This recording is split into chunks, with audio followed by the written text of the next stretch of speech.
All right, so tell me on a high level, bird's eye view, what goes on here at the movement standard? Bird's eye view would be we are teaching adults how to move their bodies better. And in that also just improve their health, well-being, and, impact their lives in that way. However that reverberates, but that's the overview. The simple answer. Yeah. And there's a specific practice called Ido Portal, right? That would say it's inspired by or is kind of the baseline structure of it. Yeah, Ido Portal has been a big influence for me and has been a methodology and a teacher that I've worked with now for coming up on 8 years.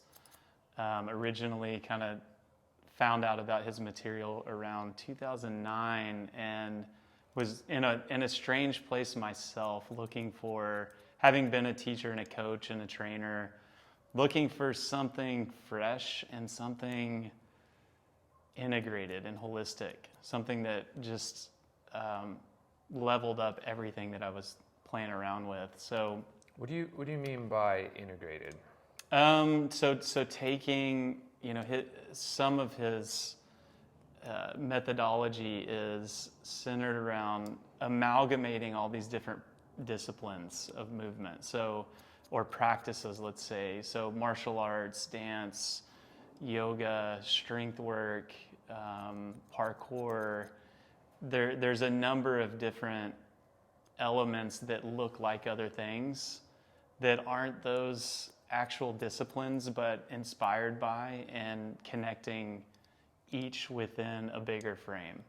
So it's integrating, all of these parts that many of us have been influenced by, and better understanding how they actually all connect, which was the most interesting, one of the more interesting aspects about that particular methodology that drew me in.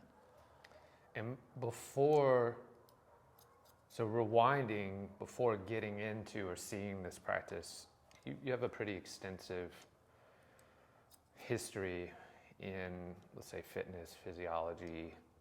What does that journey look like? Yeah, great question. It's been quite an interesting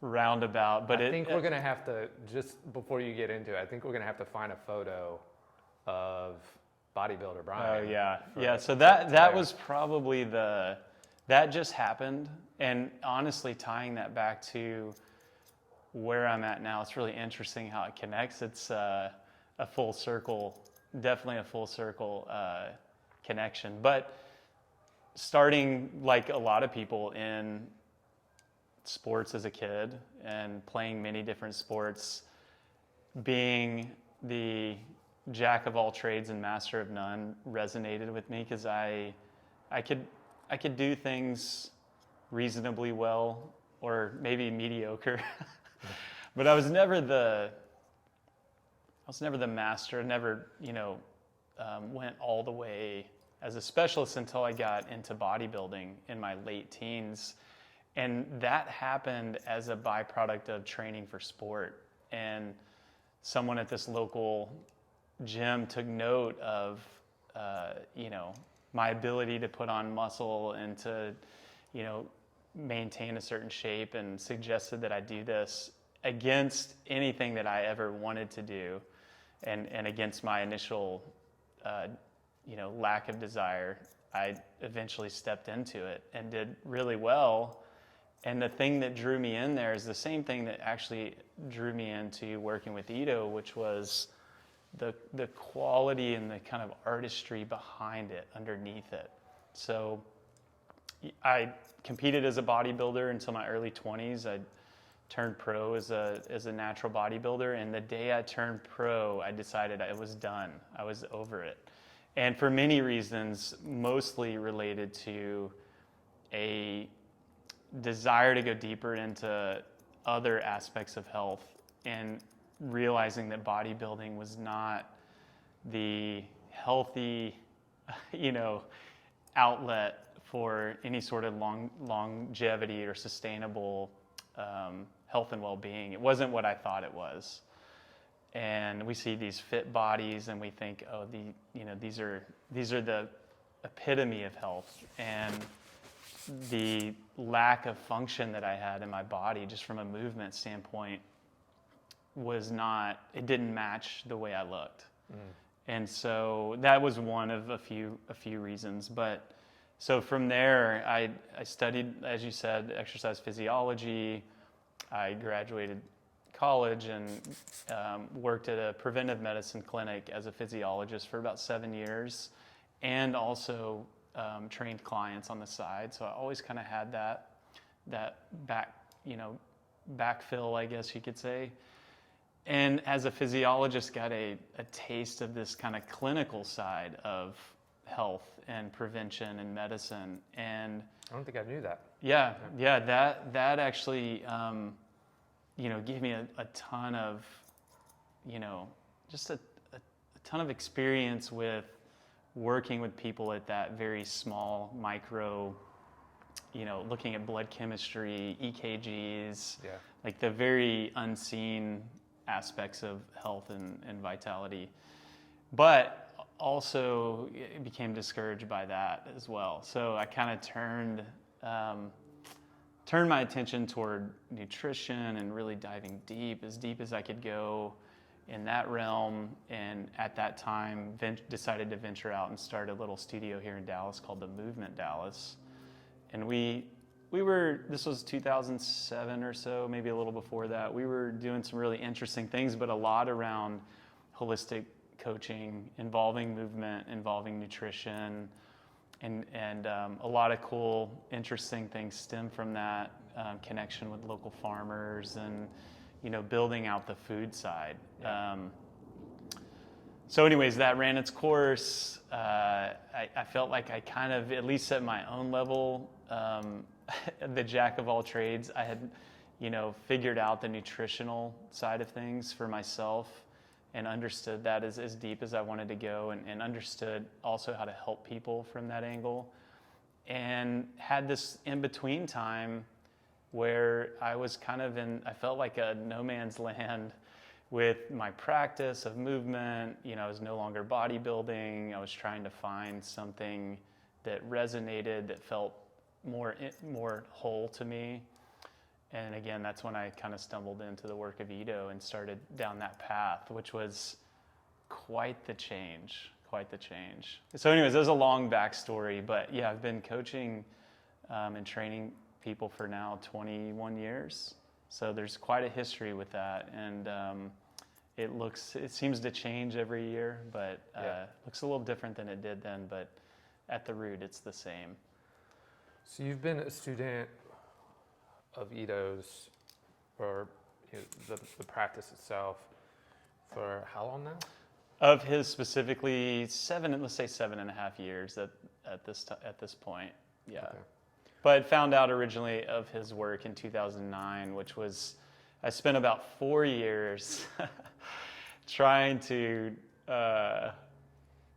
pin down what he was doing, and just a lot of mimicry that never really got me anywhere. I mean, it was, and I hear this story often from even students that I work with.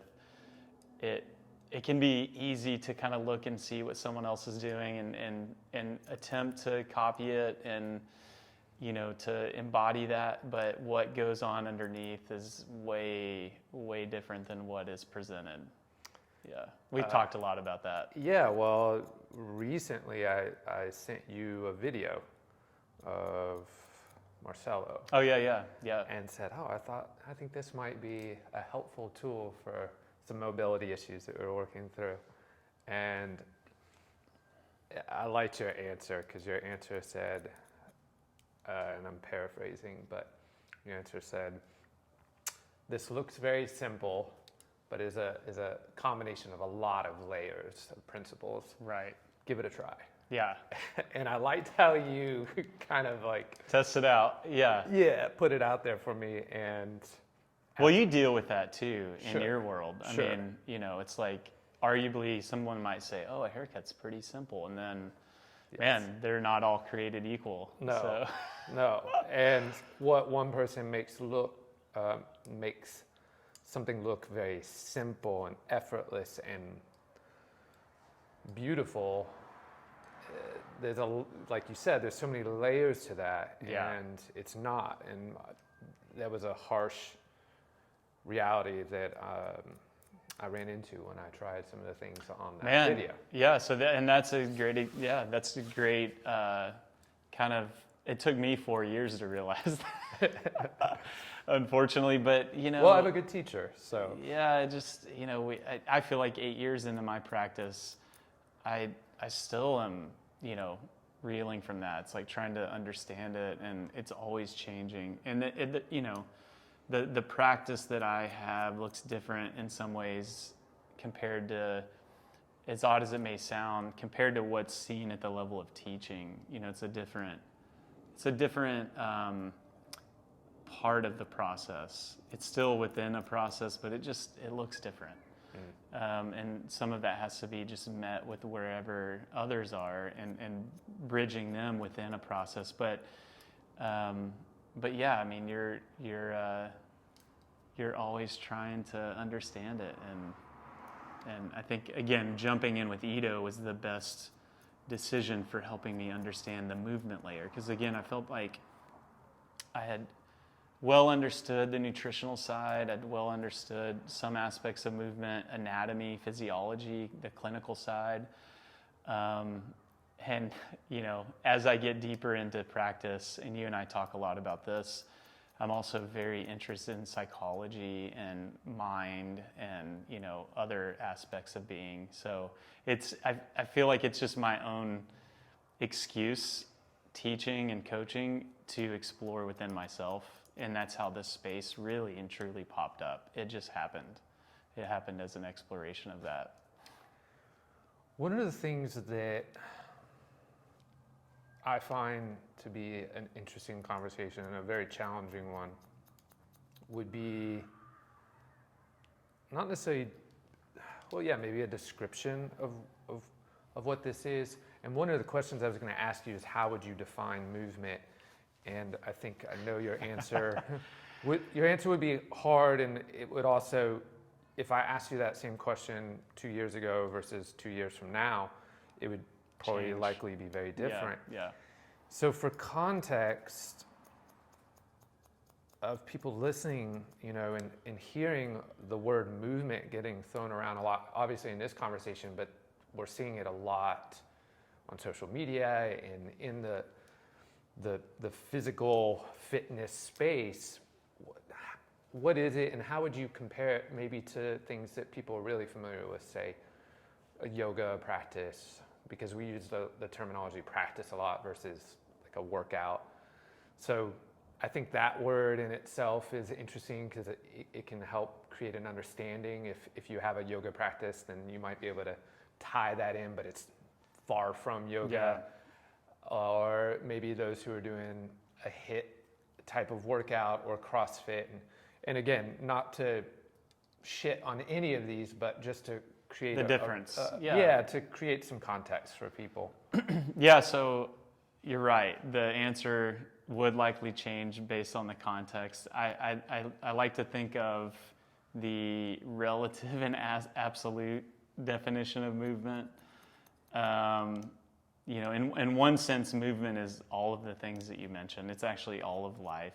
Whether we're talking about biochemistry, the movement of cells within the body, I eat food, there's a biochemical interaction that's happening at the level of movement. You're moving, you're doing movement right now, cutting my hair, Right. So movement is literally life. There is no life without movement. And at that sense, I can also then say a yoga practice is a movement practice, or a CrossFit or some of these others that you mentioned. They're all movement, but movement in the sense of what we are putting together happens to involve a little bit more of a framework to take people from, let's call it function. So there's like, daily function and being able to access these basic human patterns. So in our particular practice, it shows up in the resting squat and hanging from a bar and being able to make these shapes with the spine. This is just very basic human movement. And starting from there, building on top of that, the ability to access certain skills. So a handstand, or even something like a pistol squat or putting weight on a barbell. Most disciplines, as you've described, do not include what I would consider the movement layer. So there, if I go to a particular class that is, let's say, a dance class, as an example, mostly what's going to be described in that dance class is going to be a bunch of skills that have only one accessible layer. They're not going to talk about functionality of the hip joint or movement of the spine or even bridge terminology. So terminology is where we start a lot of people. There has to be something that is understood to do the thing that you need to do or want to do. So a simplified example of that would be, let's say, the handstand, which is a skill, but at the movement layer, there's like hands, wrists, hollow body positions, etc. Yeah, okay. All of that. So the movement, a movement practice is one that involves the movement layer. So like the human, do my hips, shoulders, and spine move the way that they need to move? And if not, what do I need to do to understand that? It involves the skill layer, and then it ideally also involves an expressive layer. So there's three distinct layers of practice that any one particular representation of a discipline, for example, like dance, someone might go through. So they may first learn how to just do some basic movements with their spine, and then they put that together with other movements of the spine to create something that looks skillful. And then with those skills, they're able to then put their own thing together and express with it. And that's kind of the deeper, this deeper connection of expression. So the difference being, and I hate to even point at it as a difference, because the reality is they're all the same, and we're actually taking out the difference as much as we can. And we're amalgamating the different disciplines under a framework. So there's an actual framework to build the handstand, to build spinal expression and improvisation. And while building that, increase function and vitality and all of the things that, the thing that might take me to a CrossFit class is I want to change the way my body looks. Well, you get that through movement. You get that through specific skill orientation. And so so that's one definition. That's a more relative definition of movement. But again, when most people, I would say, being that it's a trendy word and it's getting thrown out a lot, they don't understand the difference between just accessing a skill and having a bunch of skills that don't really connect, and bridging that with a process that actually allows some sort of integration and holism of different skill sets. Yeah.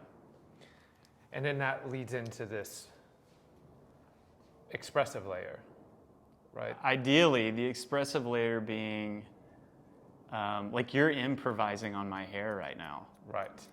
And the reason you're able to express is because you did the movement layer, you did the skill layer, like maybe you learned one specific technique, but then you combined it with all these other techniques that you learned.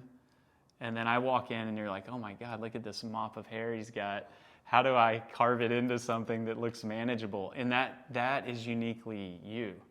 So we're doing the same thing with movement. It's like, okay, there's a million handstands out there, but how do we take the handstand and combine it with other aspects of movement that then allow you to express with your own specific type of hand. I mean, arguably the handstand as an example is already an expression. Right. But we can take that deeper into improvisation and this uniqueness within the individual to express within.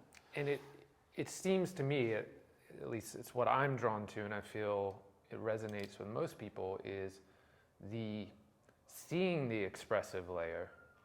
And when we talk about expressive layer, it means that you've done these foundations of the movement layer, integrating them, and now you embody them, so you can almost do them without a thinking mind, if you will. Like walking. Walking is a great example of that. So it seems like in the movement world right now, if you go onto, say, social media and you view videos, a lot of these videos are going to be expressive, and they're from practitioners, a majority, from practitioners that have spent a great amount of time honing in on these layers that build up and allow them to be expressive. And that also points to why when you go to do said thing, if you haven't built these foundations, it's not there. It is not there. Right. Yeah, again, I go back to, I know you're probably tired of my hair analogies, but me trying to cut your hair because I'm inspired by how you cut mine isn't going to turn out so well.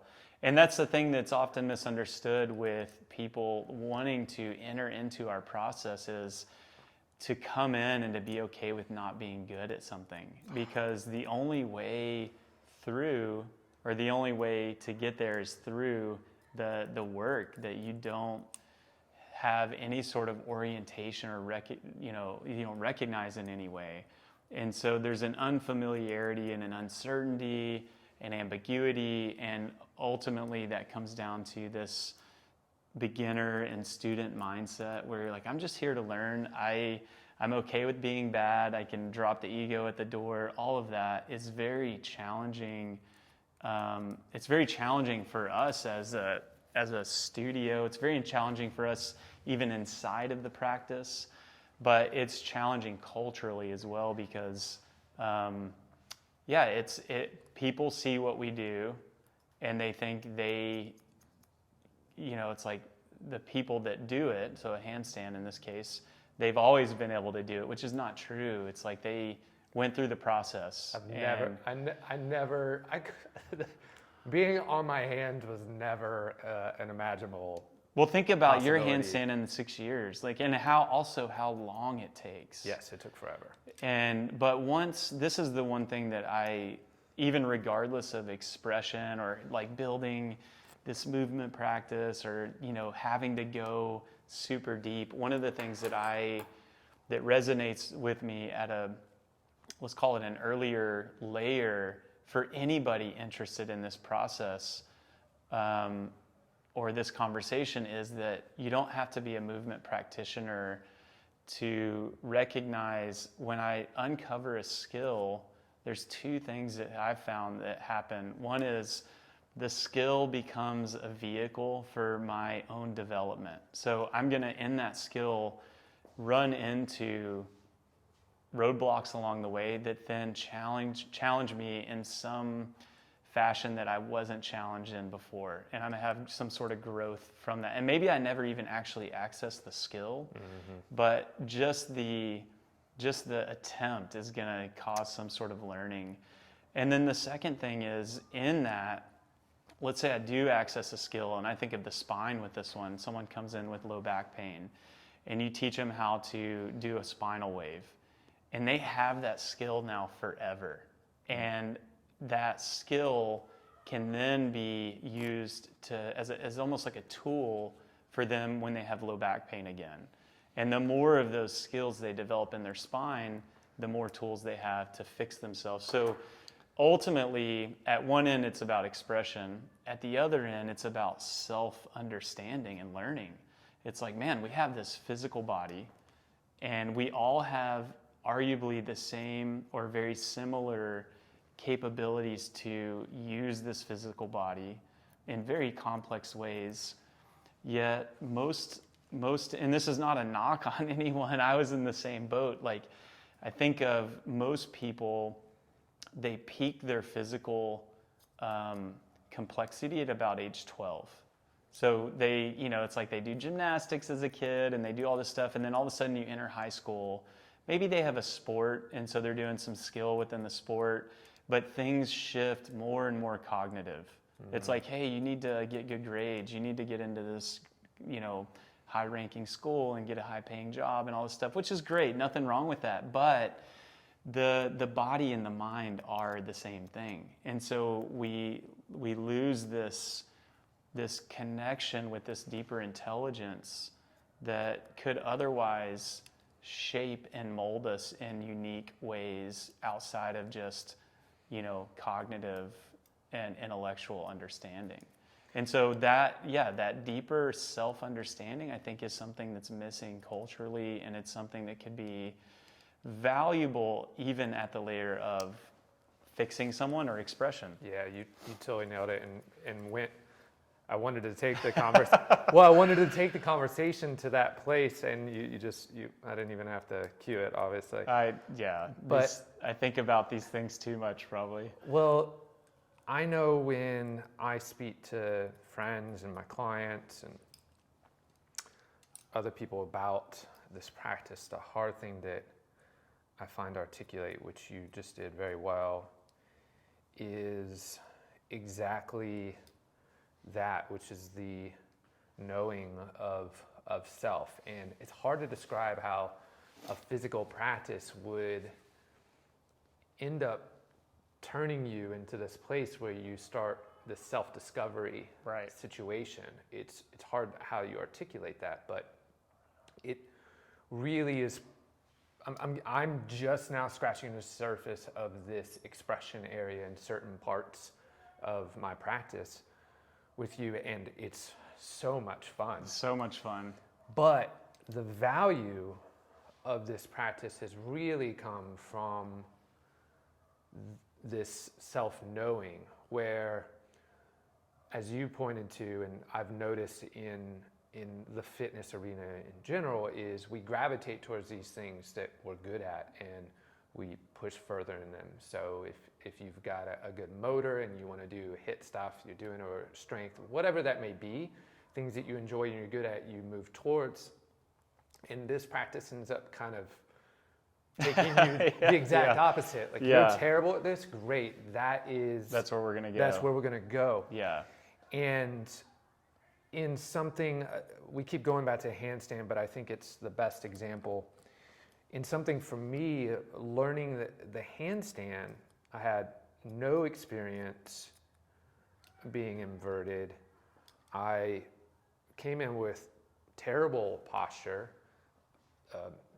an array of injuries, and obviously a lot of mobility issues, restrictions from my work in the wrists, the hands, the shoulders, which are all the things that were needed for hand balance. And looking at fellow students and people in the practice doing handstands, and then you having me over here doing mobility on my wrist for months.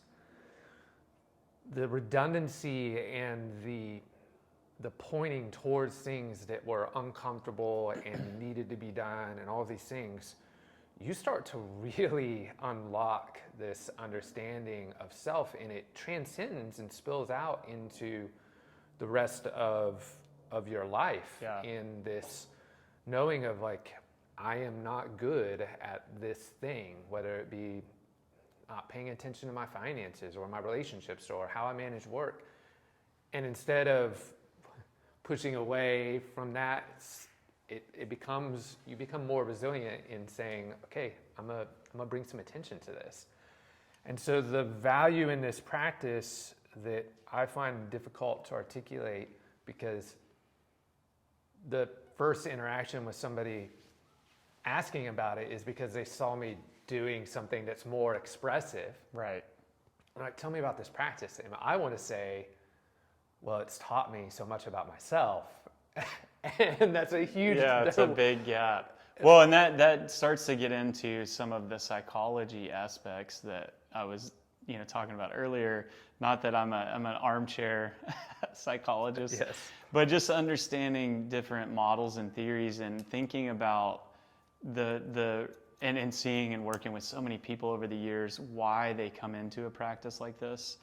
And, if we start talking about knowing the self, but their original entry into the practice is they want a six-pack, that's pretty far off. So, like, what has to happen for each person, and it doesn't always have to happen, but what tends to happen, I should say, is they go through their own development of perspectives or views of why they do a particular thing, right? And so if someone comes into the practice because they want to change the way they look, maybe at some point they end up, moving through certain layers where they get to a recognition that, wow, doing this practice, as you mentioned, for example, gives me all of these byproducts that, the skill is a byproduct, the aesthetic becomes a byproduct, the health and longevity and sustainability of the physical body becomes a byproduct.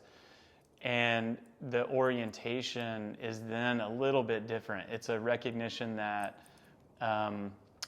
to really own something, in this case, to go back to the handstand, there has to be some sort of resistance that is overcome, and that changes the view along the way. Mm. And what we see, I would argue, on social media is play. And play is great. Like, I'm all for play. But the people that play at a high level went through all the resistance at the earlier parts. And that's often misunderstood and not represented well as something that can be accessible inside of a process. So the process and the framework is what actually allowed them to play. But it's hard to communicate all of that, and it's also not as sexy. If I showed wrist prep or I showed a handstand, it's like most of it is novelty and entertainment to begin with. So I think what happens is people that are interested just are naturally interested. They kind of find the right channels, and there's a lot of stumbling around, but through the course of it, and I think this has happened with you, it definitely happened with me, even looking back to bodybuilding, the view changes over the years, and you recognize the deeper your own view, and the more of those layers that you kind of work through, the more sustainable and long-lived the practice becomes, because there's so much rich meaning behind it outside of, for example, just getting a six-pack. And when you say view, just to clarify, you mean entry level of a practice, or a practice could be a variety of things, and it might, like you said, start at a physical level, or then it might evolve to a performance level. Right. It could evolve into a longevity level, or a skill acquisition level, or an expressive level. And it can continue to accelerate. And I know that right now, if we were to click over to your Instagram channel, we would see a variety of these things, but now definitely more than I've ever seen in your practice, an expression layer. Yeah, it's the generalist, it's like I really resonate with this idea of being a generalist, and having so many different skill sets I can work within and express myself within, and eventually, bring together. I mean, that's the project, right? It's like, how can I bring more of these together? So I'm starting to explore that in a fumbly way, and be just vulnerable with that. But so the perspective being, maybe the easiest way to think about it is, why am I doing this? So the why, the dogma, as Ido would say, the dogma might be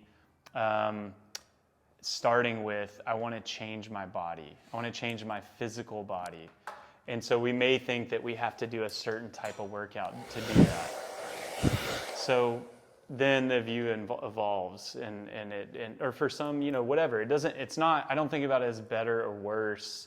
I do think one of the things that is offered in a practice like this is one option for expressing connection and freedom. So eventually leading to this connection, this freedom at a very high level, in a very high level way that is unique to each person, and whatever that means for them it's different for each person. But there's an opportunity here, no different than there's an opportunity to create a masterpiece on a piece of canvas.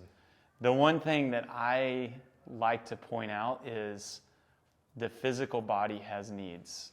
And so the nice thing about doing this over, and again, I don't mean to pick over, any sort of particular practice, but the nice thing about this over, let's say, if I'm creating a work of art via video, is that the video work of art, unfortunately, I'm sitting in front of a computer all day.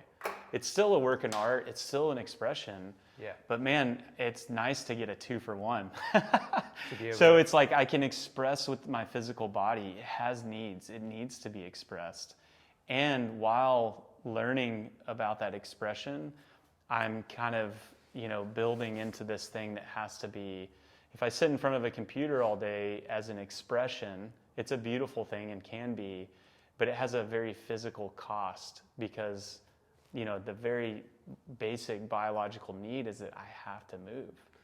I have to be able to, So for all the creatives out there listening, do both. Yes, but also to be able to, I think maybe, and I'm just realizing this now, this draw to something that's pretty or beautiful to watch when I see it done well, the expression of it is like to be able to do something physical that benefits the physicality, the mental state of the body that also is creative in expression. It's kind of it's a win-win. It's a win-win because otherwise it becomes, one perspective is it becomes about efficiency. Like, okay, I'm sitting at this desk. How little do I need to hang and squat so that I don't hurt from sitting at the desk? Versus like, oh, okay, I've been hanging, and let's say I hang 5 minutes a day. Yeah. Great, that's awesome. Okay, I'm gonna hang 5 minutes a day still, but now what can I do a little bit different that is building on that hanging layer? So you get into an ability to increase the complexity of the thing, and in learning a different type of hang, let's say, I now then have something else I can connect and then build into some sort of expression. So it doesn't even have to be that someone moves 4 hours a day. It's just the thought it's just the thought that, okay, wow, just learning this extra little thing is going to give me more awareness in the body. It's giving the body that physical need, and then it's going to translate into something bigger. So yeah, because most of us, one of the broken perspectives with fitness in general is that it's this have to. Oh, I gotta go work out and get on a treadmill or whatever. Versus like, no, man, you get to explore the depths of this thing, and it can be the same amount of time and the same result physically, but you can continue to increase and change and grow and develop something that's yours. I also think that maybe that requires a shift in view, for well, sure. In the idea of results versus process. Right. So if we're attached to results specifically, then I find I have to go do this because I'm expecting this result. Right. Versus I enjoy this process. Right. And the results they're a byproduct of the process, but a focus on that process. And this isn't specific to this. This could be anything, literally anything in life. Yes, and the handstand process, which was long and rigorous and I'll never forget, also taught me that this process is really when you can attach yourself to a process, the results and there's less attachment to that finite finished point, which we also learned that there isn't one, because you tell me, okay, the goal is 30 seconds for a handstand, and I get it, and then you say, now it's 60 seconds, and now Keep it's a shifting. straddle, and now it's a one arm, and now it's et cetera, et cetera. Right. So there's never really that finish point. So the process ends up becoming, I think there's a healthier relationship in that, and it makes me want to show up more for a process. Yeah, and I was talking with another student here yesterday about this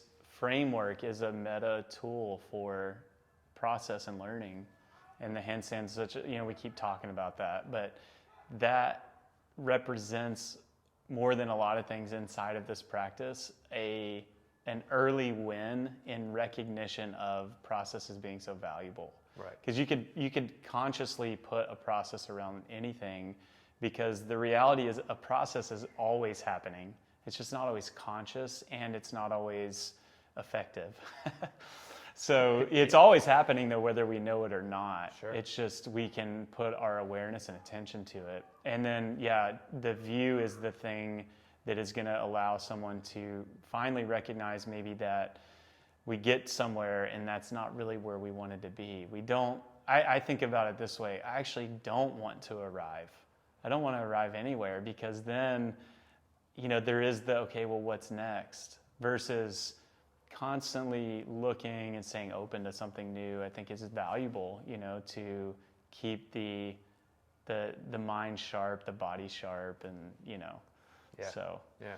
I'm sure in 5 years this will all change. Sure. Like I'll probably say something different, but this is where I'm at that's kind now. of the point, right? Yeah, hopefully. Hopefully it'll change. Yeah. Where can people get a hold of you? If so, to be clear for people that are watching, obviously there's a physical space in Dallas, Texas that people can practice at, but you also offer online coaching, a variety of formats, right? Yeah. And how would people get a hold of you? The best way is movementstandard.com. And if you want to check out Movement Standard on Instagram, Brian Movement is my own personal, is more just my own practice. But yeah, we have a variety of options. Distance is irrelevant at this point. You have students all over the world. All over the world, Yeah.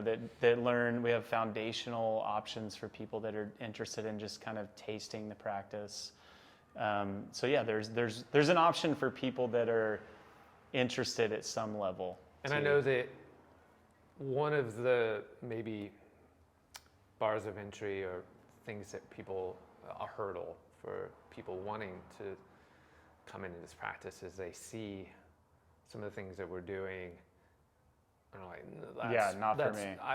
Or there's no way I could do that, or that's too deep, or whatever. And as a testament to the practice, I came in with zero skills for any of this. So there's definitely a scalability for anybody really at any level to start at a movement level and build a practice. I would say, not to negate what you said, but it is not for everybody, but it is open to anybody. So that's the thing. It's it's not going to resonate with everybody, but anybody can actually test it out. So there may be people that are like, need to spend more time with a physical therapist, and Right. So jumping in and doing handstand work, or even beginning that process, they're going to get value at the movement level, no doubt. Everyone will. But then the perspective and all of the things that we're talking about aren't going to be for everybody. Right. So anybody can test it out, but it's not for everybody. I like that. Yeah, that's a great way to put it.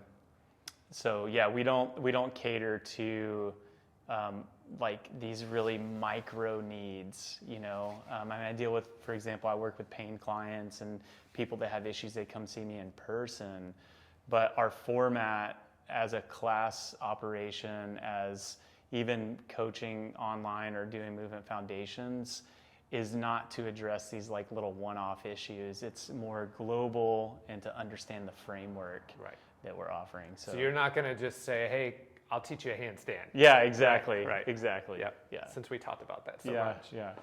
Cool.